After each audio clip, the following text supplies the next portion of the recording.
नमस्कार दोस्तों, स्वागत है आपका राघव ब्रीफ्स में। पिछली क्लास में हम लोगों ने सेक्शन 54 तक कवर कर लिया था। आज हम लोग एक ही सेक्शन को डिस्कस करेंगे, वो है सेक्शन 54A। ये सेक्शन बहुत ही इंपॉर्टेंट सेक्शन है जीडीए एक्ट 1982 के अंदर, जहां पर ये सेक्शन जो है लैंड एक्विजिशन की बात कर रहा है कि 3 साल तक जीडीए ने अपने रूल्स के तहत लैंड एक्वायर करी थी, लेकिन 1987 के बाद से जीडीए ने लैंड एक्विजिशन एक्ट 1894 के तहत जो है लैंड एक्वायर करी थी। तो जो 3 साल के अंदर लैंड एक्वायर करी जीडीए ने, और 1987 के बाद जो लैंड एक्विजिशन किया गया 1894 लैंड एक्विजिशन एक्ट, जो कि सेंट्रल लॉ का एक्ट है, तो उन दोनों के बीच में एक ट्रांजिशन जो है वो क्रिएट करना था। तो उसके बारे में ये जो सेक्शन 54 है बात करता है।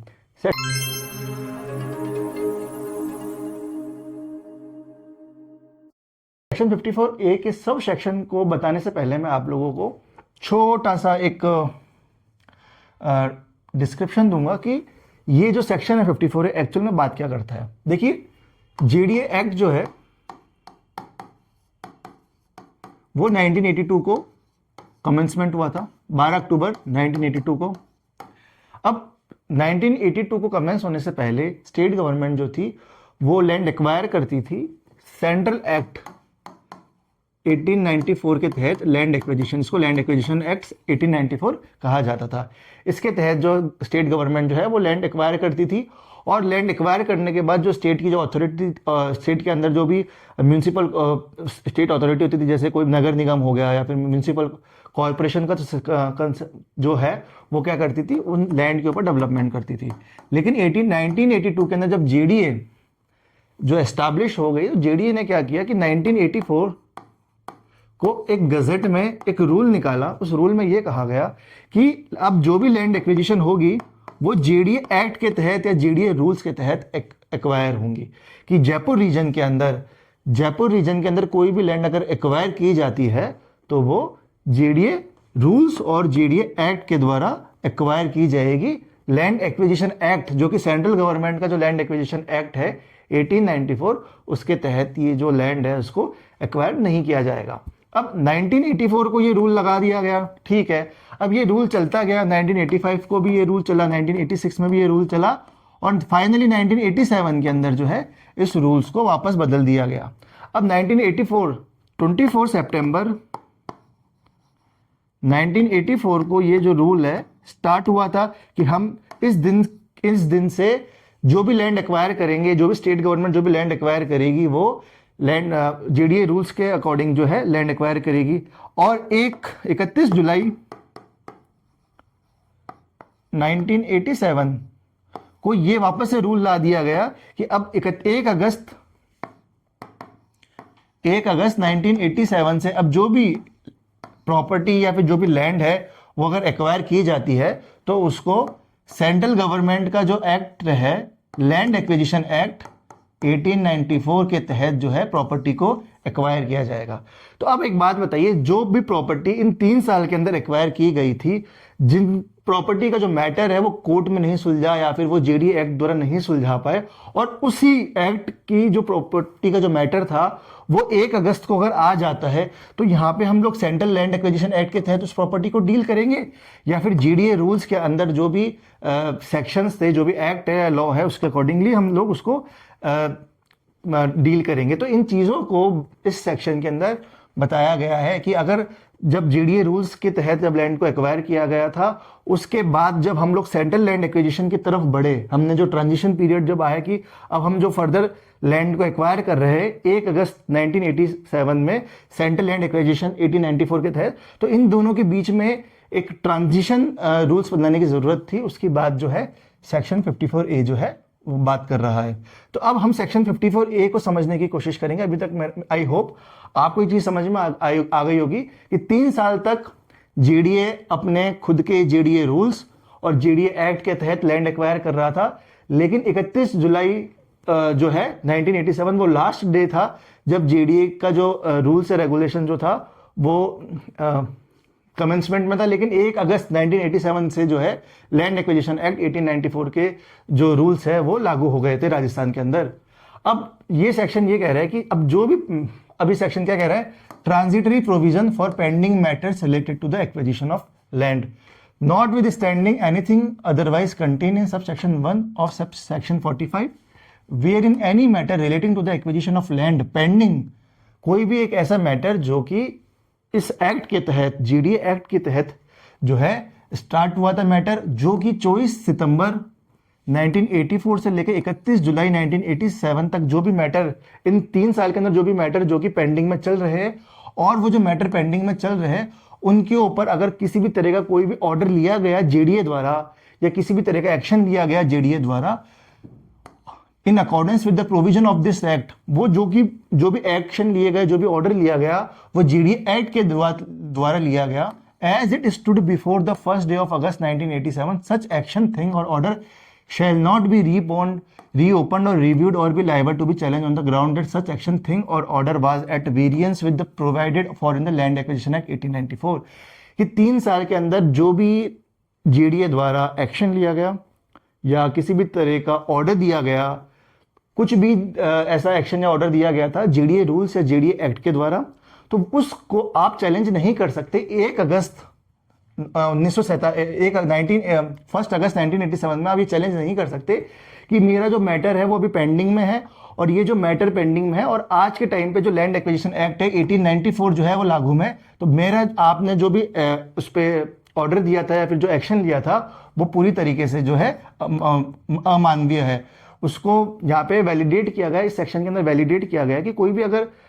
एक्शन या फिर ऑर्डर लिया गया है उन 3 साल के अंदर, उसको कोई भी इंडिविजुअल जो चैलेंज नहीं कर सकता, ये कह के कि आज के टाइम पे तो लैंड एक्विजिशन एक्ट 1894 जो है लागू में है। तो सेक्शन 1 जो है वो वैलिडिटी प्रोवाइड कर रहा है कि जो भी एक्शन या फिर जो भी ऑर्डर जो जेडीए द्वारा दिए गए थे 3 सालों के अंदर, वो सारे के सारे ऑर्डर और वो सारे एक्शन जो है वो बिल्कुल माननीय होंगे, और वहां पे कोई भी इंडिविजुअल जो वो ये नहीं कह सकता कि 1 अगस्त 1987 के दिन मेरा मैटर पेंडिंग में है, और क्योंकि यहाँ पे 1894 का जो लैंड एक्विजिशन एक्ट है वो लागू है, तो पिछली जितनी भी प्रोसीडिंग्स थी, जो पिछले जितने भी ऑर्डर या फिर जो भी एक्शंस थे जीडीए के, उनको यहाँ पे वो चैलेंज नहीं कर सकता कोर्ट के अंदर।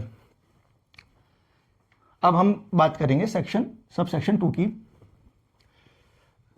सब सेक्शन 2 जो है बात कर रहा है कंपनसेशन की, इसकी बात कर रहा है कंपनसेशन की, इंटरेस्ट की, और payable for another reason shall in matter pending on the first day of August 1987 be payable under and in accordance with the provision of the land acquisition act, and the money paid prior to the first day of August 1987 shall be deducted from और adjust against the said period. इसके लिए मैं आपको फिर से एक example देता हूं। हम सभी को पता है कि 24 सितंबर 1984 से लेके 31 जुलाई 1987 तक जेडीए जो रूल्स है वो लागू थे, और जेडीए रूल्स के अकॉर्डिंगली जो जेडीए है वो कंपनसेशन दे रहा था। अब मैं मान लेता हूं कि एक एक्स पर्सन है, इसकी जो प्रॉपर्टी है वो जो उसकी जो प्रॉपर्टी है हाईवे से होके गुजर रही है। अब ये जो एरिया है जो कि हाईवे से गुजर रहा है, इसको जेडीए ने क्या कर लिया, एक्वायर कर लिया। अब यहां पे हाईवे निकालना है जयपुर रीजन के अंदर, और इस पर्सन की ये प्रॉपर्टी है, तो इस प्रॉपर्टी की एक वैल्यू निकाली गई, वो वैल्यू निकाली गई 1 crore according to the JDA rules. किसके रूल्स? जेडीए के जो रूल्स है जेडीए एक्ट के तहत उसकी कंपनसेशन की वैल्यू कितनी निकाली गई, 1 करोड़ रुपए। अब ये जो मैटर है, ये मैटर स्टार्ट हुआ था अपने 1 जुलाई 1986। ये मैटर जो है 1 जुलाई 1986 को स्टार्ट हुआ था, और ये जो मैटर है 1 जुलाई 1986 को स्टार्ट हुआ था, ये मैटर अभी तक कंटिन्यू है। ये मैटर 1 अगस्त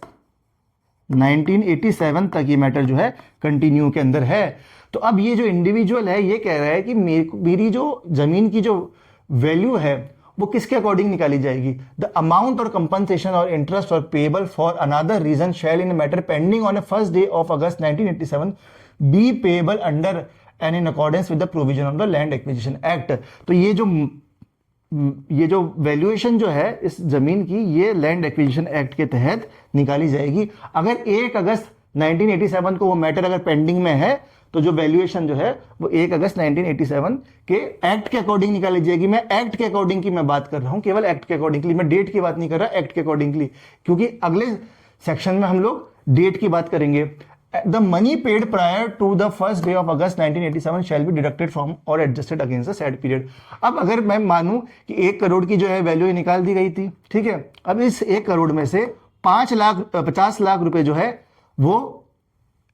1 अगस्त 1987 से पहले दे दिए गए थे एक्स को, और बाकी के जो 50 लाख रुपए है वो बकाया थे। तो यहां पे जो स्टेट गवर्नमेंट है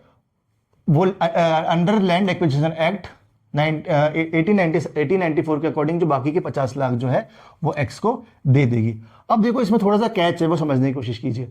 अब जैसे ये जो वैल्यूएशन है 1 करोड़, ये तो जेडीए एक्ट और जेडीए रूल्स के अकॉर्डिंगली हमने वैल्यूएशन निकाली थी। अब 1 अगस्त 1987 के दिन हम लोग लैंड एक्विजिशन एक्ट 1894 को कंसीडर कर रहे हैं। तो 1 अगस्त 1984 को जब हम कंसीडर करेंगे तो इस एक्ट के अकॉर्डिंगली हम लोग वैल्यूएशन निकालेंगे। तो ये मान लिया जाए कि इस एक्ट के अकॉर्डिंग जो वैल्यूएशन है वो 1 करोड़ 20 लाख निकाली गई, ठीक है। अब अगर मैं ये मान लूँ कि 1 करोड़ 20 लाख जो है एक्स की जो जमीन की वैल्यूएशन निकाली गई, तो यहाँ पे एक्स को 1 अगस्त 1987 को 70 लाख रुपए मिलेंगे। कितने लाख रुपए मिलेंगे? 70 लाख रुपए मिलेंगे, ठीक है। तो ये सब सेक्शन जो है 2 ये बात कर रहा है कि अगर किसी का भी मैटर पेंडिंग है 1 अगस्त 1987 के दिन पे भी, तो उस मैटर को हम किसके कौन से एक्ट के द्वारा रियलाइज जो उस मैटर जो जमीन होगी या फिर जो प्रॉपर्टी होगी उसका जो हम मार्केट वैल्यू जब निकालेंगे तो वो लैंड एक्विजिशन एक्ट 1894 के अकॉर्डिंगली निकालेंगे। सब सेक्शन 3 बात कर रहा है where in a matter pending on the first day of August 1987, a notice under subsection 2 of section 45 or a notification under subsection 1 thereof has been issued or as the case may be published, such notice or notification shall be deemed to be notification or declaration published or made under subsection 1 of section 4 as the case may be under subsection 1 of section 6 of the Land Acquisition Act, and the declaration or award in such matter shall be made within a period of 1 year or as the case may be 2 years from the first date of 1987। तो sub section 3 ये कह रहा है कि कोई भी जो notice है या कोई भी नोटिफिकेशन जो है जो कि जेडीए एक्ट के अकॉर्डिंगली दिया गया था, अगर मैं नोटिस की बात करूं तो ये जो नोटिस दिया गया था लैंड एक्विजिशन का किसी भी इंडिविजुअल को, फॉर एग्जांपल एक्स को एक नोटिस दिया गया था,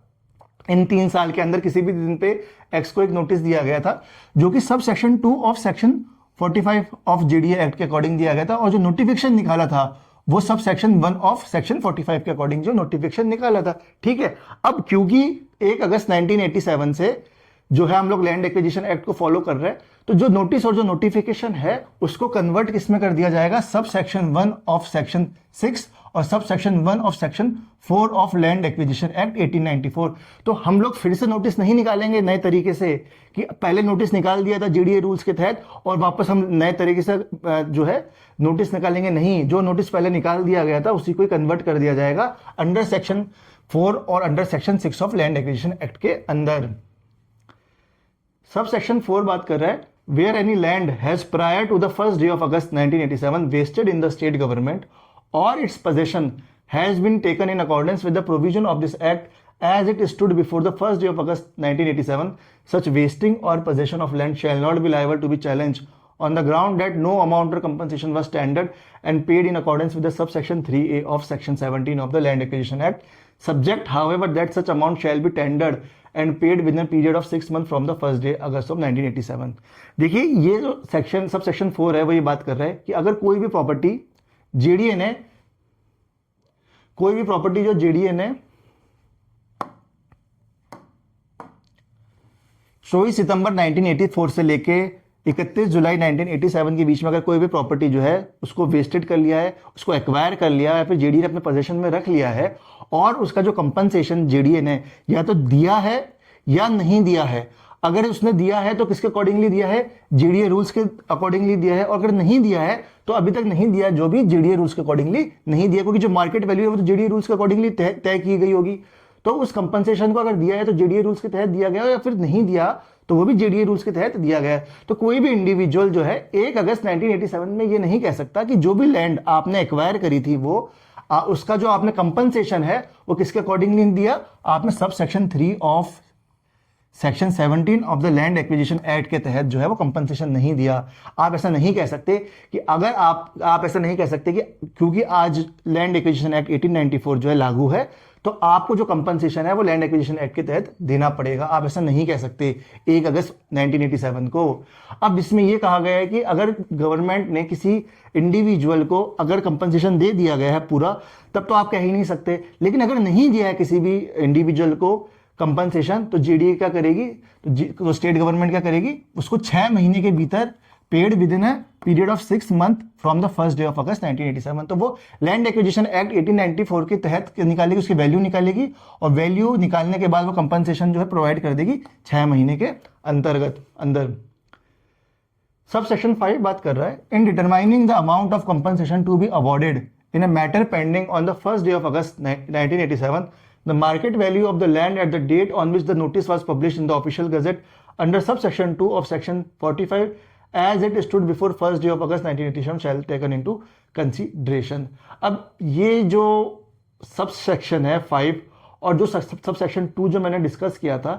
इन दोनों में क्या एक कॉमनलिटी की,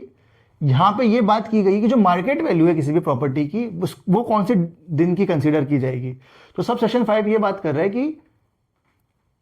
अगर नोटिफिकेशन 1 जुलाई 1986 को निकला था, जो कि जेडीए रूल्स के तहत निकला था, और आज 1 अगस्त 1987 है, तो यहां पे जो मार्केट वैल्यू होगी उस लैंड की वो 1 जुलाई 1986 कंसीडर की जाएगी या फिर 1 अगस्त 1987 कंसीडर की जाएगी। तो सब सेक्शन 5 ये साफ साफ कह रहा है, in determining the amount of compensation to be awarded in a matter pending on the first day of August 1987। अगर कोई भी मैटर जो है पेंडिंग में है 1 अगस्त 1987 तक किसी भी मैटर का सुलटाना नहीं हुआ, the market value of the land at the date on which the notice was published in the official gazette under sub section 2 of section 45 as it stood before 1st day of August 1980 shall be taken into consideration। तो जो notification के दिन जो भी market value थी उसको consider किया जाएगा। अब आप ये कह रहे हैं कि मैं सेक्शन 2 में तो ये कह रहा हूं कि हम लैंड एक्विजिशन एक्ट के तहत करेंगे मार्केट वैल्यू, और मैं यहां पे कह रहा हूं कि मैं नोटिफिकेशन के अकॉर्डिंगली करूंगा। तो थोड़ा समझने की कोशिश कीजिए। देखिए, जो मार्केट वैल्यू होती है ना वो तो फिक्स होती है, लेकिन मार्केट वैल्यू के साथ साथ कंपनसेशन के अंदर आपको कुछ और भी चीजें जो इंक्लूड करनी होती है। तो वो जो चीजें इंक्लूड होंगी ना, एक्स्ट्रा कुछ भी चीजें, वो हो सकता है लैंड एक्विजिशन एक्ट के अंदर आपको दे रखी हो और वो चीज जेडीए एक्ट में नहीं दे रही है। तो जो मार्केट वैल्यू की अगर मैं बात करूंगा तो नोटिफिकेशन के दिन जो आपकी मार्केट वैल्यू उसको कंसिडर किया जाएगा। लेकिन जब मैं ये बात करूंगा कि जब आपको कंपनसेशन देना है तो उस कंपनसेशन के अंदर मार्केट वैल्यू के साथ साथ और भी फर्दर कंडीशंस है या फिर और अदर फैक्टर्स है जिनको कंसीडर करके कंपनसेशन दिया जाएगा। और वो जो कंपनसेशन है वो लैंड एक्विजिशन एक्ट के अंदर आपको दे रखे हैं। वो फैक्टर्स जो है वो आपको लैंड एक्विजिशन एक्ट के अंदर दे रखे हैं और उसके अकॉर्डिंगली आपको यहां पे जो है कंपनसेशन दिया जाएगा। An appeal prefer to the tribunal under sub section 6 of section 48 और in dispute refer to the tribunal under sub section 2 of section 49 or is deposit of amount made in the court of district judge under subsection 2 of section 50 and pending decision or disposal on the first day of August 1987 shall be dealt with having regard to the provision of the Land Acquisition Act। अब अगर कोई भी matter in 3 साल के अंदर कोई भी matter start हुआ जो कि कोर्ट के पास में गया है, ट्रिब्यूनल के पास में गया, अगर ट्रिब्यूनल के पास में गया तो सब सेक्शन 6 ऑफ 48 के अंदर चलेगा, या फिर कोई भी सब सेक्शन 2 ऑफ सेक्शन 49 के अंदर कोई भी मैटर चल रहा है, dispute refer to the tribunal, या फिर deposit of amount made in the court of district जज under sub section 2 of section 50 के लिए कोई भी अगर मैटर चल रहा है, तो वो सारे जो मैटर है 1 अगस्त 1987 से वो सारे जो मैटर है ये लैंड एक्विजिशन एक्ट 1894 के तहत चलेंगे। कब के तहत चलेंगे? 1894 के तहत चलेंगे। सारे के सारे जो मैटर है इनके जो सेक्शंस है वो कन्वर्ट किस में हो जाएंगे? लैंड एक्विजिशन एक्ट के अंदर। जो भी ट्रिब्यूनल है, जो भी अथॉरिटी क्रिएट कर रखी है लैंड एक्विजिशन एक्ट के अंदर, जो भी बॉडी क्रिएट कर रखी है इन सारे मैटर को डील करने के लिए, वो सारे के सारे जो मैटर होंगे वो लैंड एक्विजिशन एक्ट 1894 के तहत जो है के तहत चलेंगे। सबसेक्शन 7 बात कर रहा है, where in a matter pending on the first day of August 1987 the amount of compensation payable under the provision of this act as it stood before the first day of August 1987 is higher than that payable under the land acquisition act, the owner of the land and the person interest therein shall be entitled to claim the higher amount. मैंने अभी discuss ये किया था कि अगर 1 जुलाई 1986 के दिन 1 करोड़ की वैल्यू थी, मार्केट वैल्यू कितनी थी? 1 करोड़ थी, ठीक है। जेडीए एक्ट के अकॉर्डिंगली, जेडीए एक्ट के अकॉर्डिंग एक्स की जो मार्केट वैल्यू कितनी थी, 1 करोड़, जेडीए 1 करोड़ 1 जुलाई 1986 के अकॉर्डिंग, ठीक है। अब वही मार्केट, अब वही जो कंपनसेशन का जो अमाउंट है, मैं मार्केट वैल्यू, वही जो कंपनसेशन का जो अमाउंट है वो 1 अगस्त 1987 को वो कंपनसेशन का जो अमाउंट है वो मान लिया जाए कि 70 लाख हो गया टोटल। कितना हो गया टोटल? 70 लाख हो गया। पहले 1 करोड़ था, अब 70 लाख हो गया। तो यहां पे हम लोग लैंड एक्विजिशन एक्ट के तहत वो कंपनसेशन नहीं देंगे, हम जेडीए के जो के अकॉर्डिंग जो हमने कंपनसेशन निकाला 1 करोड़, उसके तहत देंगे कि जहां पे भी इंडिविजुअल को ज्यादा कंपनसेशन मिल रहा है हम उसके अकॉर्डिंगली जो जेडीए जो है उस इंडिविजुअल को पे करेगी। अगर लैंड एक्विजिशन एक्ट के तहत उसको ज्यादा कंपनसेशन मिल रहा है तो सब सेक्शन 2 के अंदर देंगे, लेकिन सब सेक्शन 7 बात कर रहा है कि अगर जेडीए एक्ट के अंदर उसको कंपनसेशन ज्यादा मिल रहा है तो उसको कंपनसेशन जो है जेडीए एक्ट के द्वारा मिला जाएगा। वैलिडेशन ये बात कर रहा है कि notwithstanding anything contained in any judgment, decree और order of finding of any court, tribunal और authority to the contrary, any action, thing और ऑर्डर टेकन, डन और made under and in accordance with the provisions relating to the acquisition of land contained in the Jaipur Development Authority Act 1982 shall be deemed to be valid and effective as if such action, thing or order has been made, taken or done under the said act as amended by this act। अगर कोई भी court और tribunal या फिर कोई भी authority अगर कोई भी जजमेंट देती है तो उसके ऊपर ओवरराइडिंग पावर किसकी होगी? सेक्शन 54 की होगी। कि सेक्शन 54 जैसे ही अप्लाई में आ जाता है या फिर लागू हो जाता है, उसके बाद किसी भी कोर्ट ने, ट्रिब्यूनल ने या फिर अथॉरिटी ने कोई भी अगर सेक्शन 54 के अगेंस्ट में कोई भी अगर ऑर्डर दिया तो सारे ऑर्डर जो है वो नल एंड वॉइड जो है घोषित कर दिए जाएंगे और सेक्शन 54 जो है उसको वो ओवरराइड कर जाएगा सारे ऑर्डर्स, जजमेंट और डिक्री के ऊपर, ऑर्डर, जजमेंट और। सेक्शन 54 बात कर रहा है allotment, regularisation etcetera of certain lands. Any land deemed to be have been placed at the disposal of the authority under Section 90A of the Rajasthan Land Revenue Act 1956 shall be available for allotment or regularization by the authority to the person or persons as the case may be specified in that section, subject to the terms and conditions prescribed and on payment to the authority of the urban assessment or premium or both leviable and recoverable under that section। Section 54 ये कह रहा है आपसे कि कोई भी land जो है, कोई भी लैंड आपने सेक्शन 54 के तहत या फिर किसी भी प्रोविजन ऑफ द एक्ट के अकॉर्डिंग क्या करी? कन्वर्ट करी। अब जो कन्वर्ट करने का जो सेक्शन है वो आपको ये दे रखा है, section 19A of the Rajasthan land revenue act. अगर कोई भी एग्रीकल्चर लैंड है, अगर कोई भी एग्रीकल्चर लैंड है उसको आप कन्वर्ट कराते हो रेसिडेंशियल के अंदर या फिर आप उसको कन्वर्ट कराते हो कमर्शियल के अंदर, अगर आपने किसी भी लैंड को कमर्शियल में कन्वर्ट किया है या फिर रेसिडेंशियल में कन्वर्ट किया है और वो जब आपने कन्वर्ट कर दिया है तो उसके बाद वो जो लैंड है, रेसिडेंशियल और कमर्शियल लैंड जो है, उसके ऊपर जो है हक किसका आएगा? सबसे पहले उसके ऊपर सबसे पहले हक आएगा जेडीए का। अब आपने एक एग्रीकल्चर लैंड है जिसके ऊपर किसी भी तरह का टैक्स नहीं लगता है, जो कि टैक्स फ्री है, कैपिटल गेन्स टैक्स में उसको पैसा जो है पैसा नहीं देना पड़ता। अगर आपने उसको कन्वर्ट कर दिया रेसिडेंशियल एरिया में, रेसिडेंशियल एरिया के मतलब कि आप उसके ऊपर कोई भी कॉलोनी काट सकते हो या फिर आप अपने जो प्लॉट कर काट के उसको बेच सकते हो, या फिर अपने कमर्शियल के अंदर आपने उसको कन्वर्ट करा दिया, कन्वर्जन करा दिया कि यहाँ पे आप कोई भी फैक्ट्री लगा रहे हो, कोई भी इंडस्ट्री लगा रहे हो, तो अब आपकी जो वो लैंड है वो एग्रीकल्चर लैंड नहीं कहलाई जाएगी, वो रेसिडेंशियल और कमर्शियल लैंड कहलाई जाएगी। अब क्योंकि रेसिडेंशियल और कमर्शियल लैंड कहलाई जाएगी तो अब ये किसके अंडर में आ गई है? जेडीए एक्ट के अंदर में आ गई है। तो जो भी कन्वर्जन आप करोगे एग्रीकल्चर से रेसिडेंशियल और कमर्शियल में, तो उस कन्वर्जन का जो भी अमाउंट होगा या फिर कोई भी टैक्स जो होगा वो आपको जेडीए को यहाँ पे पे करना होगा। Any land deemed to be have placed at the disposal of the authority under section 19A of the Rajasthan land revenue act shall be available for allotment. और अगर वो लैंड जेडीए ने खुद ने अगर कन्वर्ट करी है तो वो जो अलॉटमेंट है, फिर जो रेगुलराइजेशन है, वो जेडीए द्वारा किया जा सकता है पर्सन को और मतलब नंबर ऑफ इंडिविजुअल्स को, एज द केस में be specified in that section subject to the terms and condition. कि अगर कोई भी लैंड जो है कन्वर्ट होती है एग्रीकल्चर से कमर्शियल में या फिर रेसिडेंशियल में, तो जेडीए के पास में उसका सानिध्य आ जाएगा और जेडीए क्या कर सकती है? उस लैंड को किसी भी इंडिविजुअल को, पर्सन को क्या कर सकती है? अलॉट कर सकती है या उसको रेगुलराइज कर सकती है सर्टेन टर्म्स एंड कंडीशंस पे on payment of the urban assessment और प्रीमियम और बोथ लेवाएबल। या तो वो अर्बन असेसमेंट करके उसके पे जो भी टैक्स लगाएगी या फिर कोई भी प्रीमियम वो लगाएगी या फिर दोनों लगा सकती है और वो किसी भी इंडिविजुअल को उसको अलॉट कर सकती है। The charges realise under sub section 1 shall be credited to the consolidated fund of the state and to the fund of the authority. तो जो भी पैसा आएगा सब सेक्शन 1 से 54B के सब सेक्शन 1 से जो भी पैसा आएगा वो कंसोलिडेटेड फंड ऑफ स्टेट में चला जाएगा और जो फंड अथॉरिटी का जेडीए ने जो फंड बता रखा है उसके अंदर चला जाएगा। सब सेक्शन 54C बात कर रहा है, सेक्शन 54C बात कर रहा है transfer to be on freehold और leasehold basis. Every transfer of land under section 54 और section 54 shall be either on freehold basis और ऑन लीज होल्ड बेसिस। अब जैसे कोई भी जो लैंड होता है वो उसका एक पट्टा मिलता है आपको। पट्टा जो होता है वो ये बताता है कि आपके पास जो ये लैंड है उसके पीछे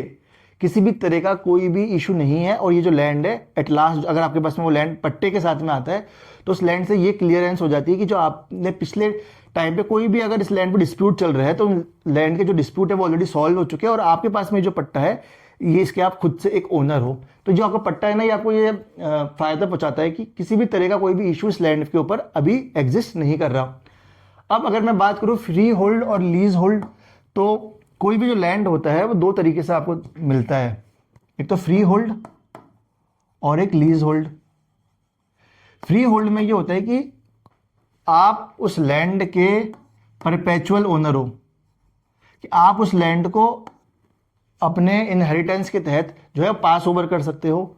और उस लैंड को आप कभी भी बेच सकते हो, उसको एलिनेट कर सकते हो। वहीं अगर मैं लीज होल्ड पट्टे की बात करूं तो ये जो लैंड है आपको किराए पे मिलता है, किराए पे मिलता है और इसकी जो लीज होती है वो कितने भी ईयर की जो है वो डिसाइड की जा सकती है। यूजुअली 99 ईयर की जो है वो लीज डिसाइड की जाती है। तो ये जो लैंड है आपको लीज पे मिलता है और ये आपको फ्री मिलता है। आपने इस लैंड को अगर खरीदा है तो आपको एक बार पैसा देना पड़ेगा, इसका पट्टा आपको करवाना पड़ेगा। उसके बाद में ये जो लैंड है आप उसको कभी भी बेच सकते हो और अपने वारिस को और अपने इनहेरिटेंस के थ्रू आप उसको पास ओवर कर सकते हो। लेकिन जब मैं लीज की बात करूंगा तो लीज के तहत क्या होता है कि आप इस लैंड को कम रेट पे खरीदते हो लेकिन आप जो है इसके ऊपर जो है टैक्स देते रहते हो सरकार को। 5 साल में आप टैक्स दे सकते हो, उसको 10 साल में टैक्स दे सकते हो या फिर ईयरली आप उस पर टैक्स देते हो। तो कुल मिला के इस लैंड को आप कभी भी बेच नहीं सकते।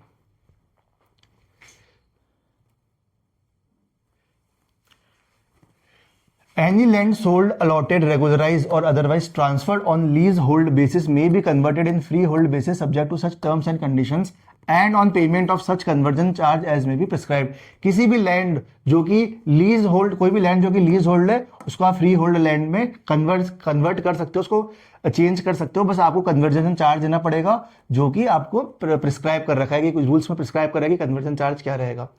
For the purpose of this section, freehold means tenure in perpetuity with the right of inheritance and alienation। तो आज हम लोगों ने सेक्शन 54A, सेक्शन 54B और सेक्शन 54C को बहुत डिटेल में किया। आई होप आपको ये समझ में आया होगा। नेक्स्ट क्लास में हम लोग